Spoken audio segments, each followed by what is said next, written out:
جس سے انسان گناہوں پر دلیر ہو جاتا ہے۔ وَلَا أُضِلَّنَّهُمْ وَلَا أُمَنِّيَنَّهُمْ، یہ وہ باطل امیدیں ہیں جو شیطان انسان کے دل میں پیدا کرتا ہے کہ گناہ کرتے رہو۔ اللہ تعالیٰ بڑا غفور الرحیم ہے۔ مسلمان کے دل میں ایمان ہونا چاہیے، نماز پڑھنے اور دوسرے اعمال کرنے کی کیا ضرورت ہے، یا ابھی جلدی کیا ہے، مرتے وقت توبہ کر لیں گے، یا جن بزرگوں اور پیروں کا تم دم بھرتے ہو ان کا اللہ تعالیٰ پر بڑا زور چلتا ہے۔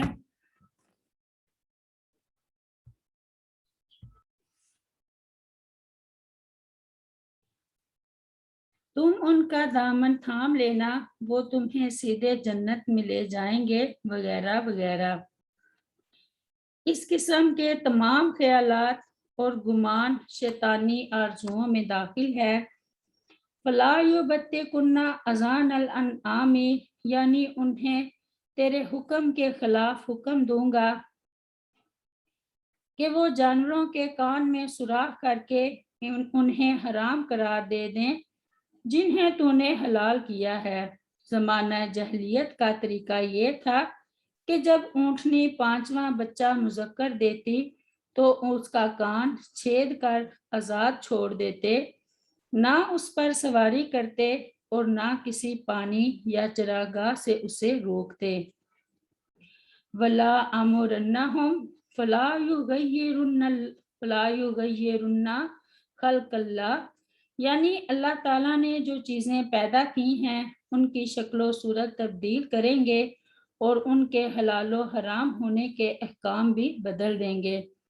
اس میں رہبانیت، دنیا چھوڑ کر جنگلوں میں جا کر رہنا، قوم لوط کا عمل، مردوں کا خصی ہو کر ہجڑا بن جانا، عورتوں کو بانجھ بنانا، برتھ کنٹرول کے نام پر مردوں کی نسل بندی اور عورتوں کے آپریشن کر کے بچے وغیرہ پیدا ہونے میں رکاوٹیں ڈالنا، عورتوں کو گھروں سے نکال کر ان کے فطری فرائض سے سبکدوش کر کے مردوں کی صف میں کھڑا کر دینا، عورتوں کو مملکت کا سربراہ بنا دینا، خوبصورتی کے لیے آبروؤں کے بال اکھاڑنا، جلد میں نیل وغیرہ بھر کر نقش و نگار بنانا، دانت باریک کروانا، سر پر مصنوعی بال لگوانا، مردوں کا داڑھی منڈوانا، عورتوں کا لباس کم از کم کر کے انہیں ننگا کرنا، یہ سب شیطانی کام ہے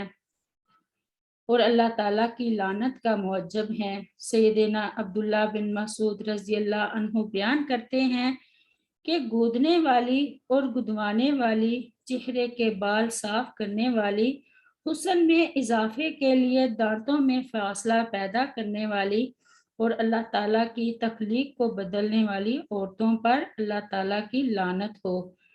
ایک عورت کے اعتراض پر انہوں نے فرمایا کہ میں اس پر لعنت کیوں نہ بھیجوں جس پر خود رسول اللہ صلی اللہ علیہ وسلم نے لعنت فرمائی ہو اور اس کا اللہ تعالیٰ کی کتاب میں بھی ذکر ہو۔ آپ کا اشارہ اس ارشاد باری تعالیٰ کی طرف تھا، وَمَا أَتَاكُمُ الرَّسُولُ فَخُذُوهُ وَمَا نَهَاكُمْ عَنْهُ فَانْتَهُوا، سورۃ الحشر میں، اور رسول صلی اللہ علیہ وسلم تمہیں جو کچھ دے تو وہ لے لو اور جس سے تمہیں روک دے تو رک جاؤ۔ سیدہ اسماء رضی اللہ عنہا بیان کرتی ہیں کہ ایک عورت نے نبی صلی اللہ علیہ وسلم سے پوچھا، میری بیٹی کو حسبہ جلد کی بیماری تھی جس سے اس کے بال جھڑ گئے ہیں اور میں نے اس کی شادی کر دی ہے، کیا میں اس میں مصنوعی بال جوڑ سکتی ہوں؟ آپ صلی اللہ علیہ وسلم نے فرمایا، اللہ تعالیٰ نے بال جوڑنے والی اور جڑوانے والی دونوں پر لعنت فرمائی ہے۔ حمید بن عبد الرحمن بیان کرتے ہیں کہ انہوں نے حج کے سال منبر پر سیدنا معاویہ رضی اللہ عنہ کو فرماتے ہوئے سنا اور آپ نے بالوں کا ایک گچھا اپنے ہاتھ میں پکڑا جو ایک پہرے دار کے ہاتھ میں تھا۔ آپ رضی اللہ عنہ نے فرمایا، اے اہل مدینہ، تمہارے علماء کہاں ہیں جو تمہیں برائی سے نہیں روکتے؟ میں نے تو نبی صلی اللہ علیہ وسلم کو اس قسم کے کام کرنے سے منع کرتے ہوئے سنا، اور آپ صلی اللہ علیہ وسلم فرماتے تھے، بنو اسرائیل اس وقت ہلاک ہو گئے جب ان کی عورتوں نے ان کاموں کو اختیار کر لیا۔ آیت نمبر 120۔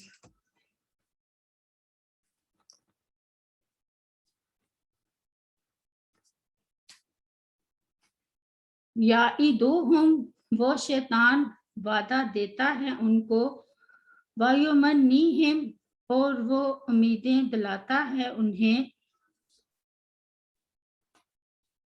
وما یعدہم الشیطان، اور نہیں وعدہ دیتا انہیں شیطان، الا مگر غرورا، دھوکے کا۔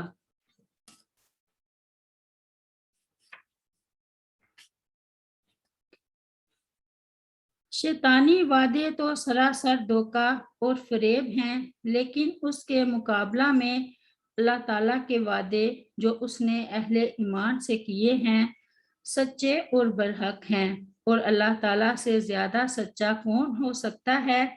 لیکن انسان کا معاملہ بھی عجیب ہے، یہ سچوں کی بات کو کم مانتا ہے اور جھوٹوں کے پیچھے زیادہ چلتا ہے۔ چنانچہ دیکھ لیجئے کہ شیطانی چیزوں کا چلن عام ہے، اور ربانی کاموں کو اختیار کرنے والے ہر دور میں اور ہر جگہ کم ہی رہے ہیں اور کم ہی ہیں۔ وَقَلِيلٌ مِّنْ عِبَادِيَ الشَّكُورُ، سورۃ سبا میں، میرے شکر گزار بندے کم ہی ہیں۔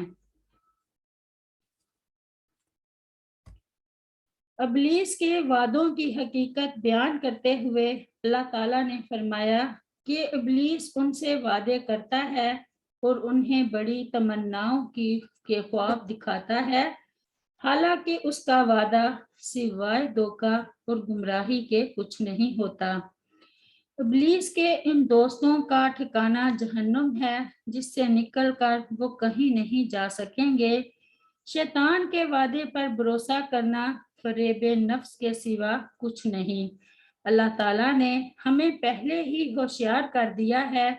ارشاد باری تعالیٰ ہے، یا ایھا الناس ان وعد اللہ حق فلا تغرنکم الحیاۃ الدنیا ولا یغرنکم باللہ الغرور ان الشیطان لکم عدو فاتخذوہ عدوا انما یدعو حزبہ لیکونوا من اصحاب السعیر، سورۃ فاطر میں۔ اے لوگو، یقیناً اللہ تعالیٰ کا وعدہ سچا ہے، تو کہیں دنیا کی زندگی تمہیں دھوکے میں نہ ڈال دے، اور کہیں وہ دھوکے باز تمہیں اللہ تعالیٰ کے بارے میں دھوکہ نہ دے جائے۔ بے شک شیطان تمہارا دشمن ہے، تو اسے دشمن ہی سمجھو، وہ تو اپنے گروہ والوں کو صرف اس لیے بلاتا ہے کہ وہ بھڑکتی آگ والوں سے ہو جائیں۔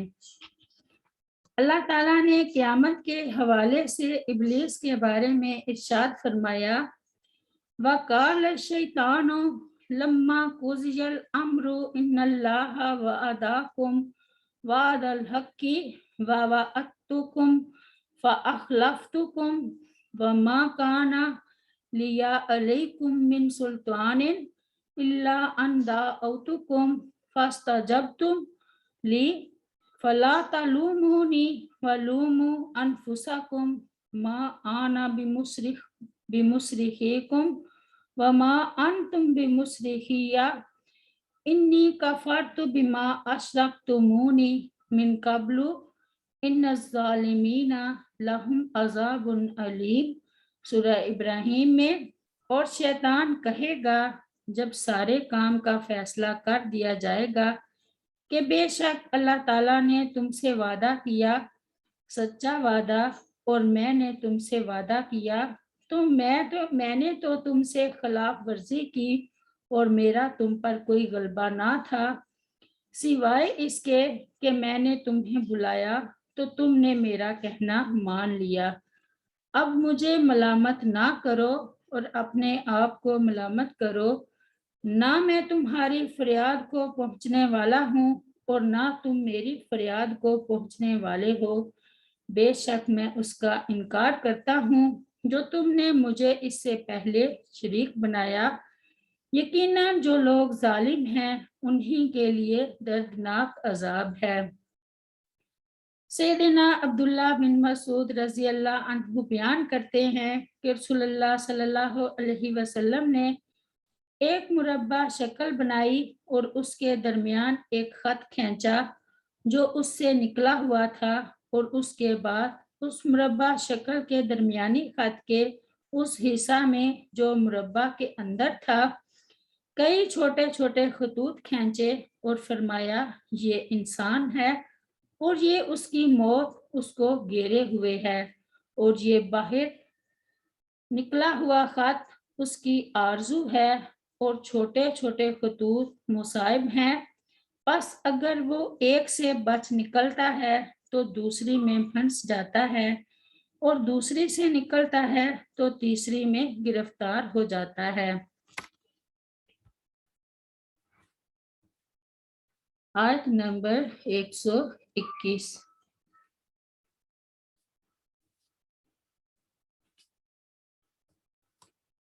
اولئک یہ لوگ مأواہم ان کا ٹھکانہ جہنم و جہنم ہے، ولا یجدون اور نہیں وہ پائیں گے انہا اس جہنم سے محیصا کوئی بھاگنے کی جگہ۔